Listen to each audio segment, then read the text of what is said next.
அனைவருக்கும் வணக்கம். நான் புதிய புரட்சி மக்கள் கட்சி தலைவர். இந்த காணொளி வாயிலாக உங்களை சந்திக்கின்றேன். கரூரில் நடந்த பயங்கரம், கரூரில் நடந்த துயரம், என் தாய் நாட்டு என் இன மக்கள் 40 உயிர்கள் பறிபோயிருக்கிறது. எத்தனை உயிர்கள் இன்னும் பறிபோகுமோ தெரியவில்லை. பதபதைக்கிறது, இரத்தம் கொதிக்கிறது. எங்கு பார்த்தாலும் மரண ஓலங்கள், அழுகுரல்கள் கேட்கிறது. ஒட்டுமொத்த உலகமும் இதை உற்று நோக்கி கொண்டிருக்கிறது. இதுக்கு யார் காரணம்? முதலில் இந்த கட்சியை ஆரம்பித்த நடிகரும் தமிழக வெற்றி கழகத்தினுடைய தலைவர் விஜய் அவர்களும் தான் முழுக்க காரணம். நான் ஏன் சொல்கிறேன் என்றால், நாங்கள் அறிஞர் அண்ணாவை பார்த்தவர்கள்,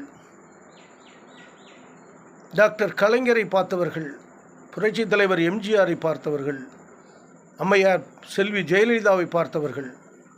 இவர்களுக்கெல்லாம் கூடாத கூட்டம் ஒன்றும் புதிதல்ல. விஜய் அவர்களுக்கு, தலைவர் விஜய் அவர்கள் இதை உணர்ந்து கொள்ள வேண்டும். ஒருதலை பட்சமாகவோ பாரபட்சமாகவோ அவர் மீது குற்றம் சுமத்தவோ இந்த பதிவை நான் போடவில்லை. என் தாய் நாட்டு மக்கள், என் இன மக்கள் 40 உயிர்கள் இன்றைக்கு பறிக்கப்பட்டிருக்கிறது. காரணம் யாரும் இல்லை. மக்களை மிதிக்கிறார்கள். தள்ளுமுள்ளு ஏற்படுகிறது.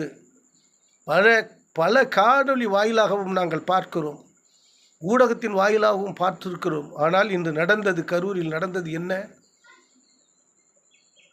பரப்புரை சாலை முழுவதும் மக்களை நிரப்பிவிட்டால் நீங்கள் அந்த சாலை வழியாக எப்படி வர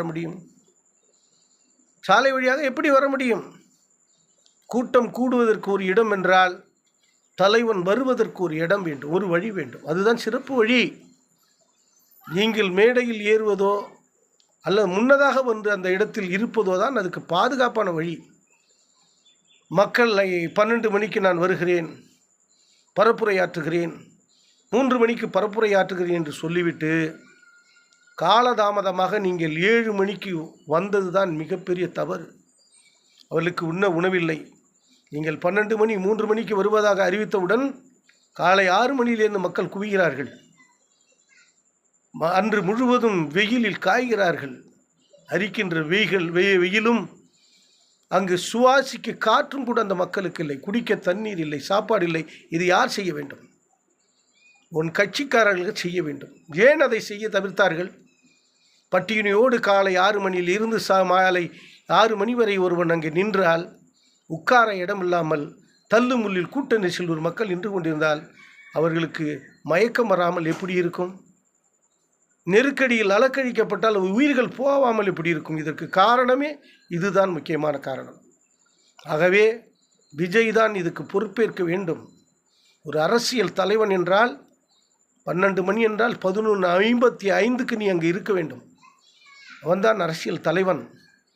மக்களை சாலை முழுவதும் நிரப்பிவிட்டு உன் பின்னாடி வரும்போது ஒரு 10,000 பேர் பின்னாடி ஓடி வருகிறான் அந்த கூட்டம். அந்த கூட்டத்தின் உள்ளே இந்த வாகனம் எத்தனை 15 வாகனம், உங்கள் வாகனம் எப்படி வர முடியும் உள்ள? அப்போ எல்லாரையும் நெருக்கி தள்ளிவிட்டு உள்ளே நீங்கள் நுழையும் போது 1 மணி நேரம் 2 மணி நேரம் ஆகிறது நீங்கள் பேசுகின்ற அந்த இடத்திற்கு அடைவதற்கு.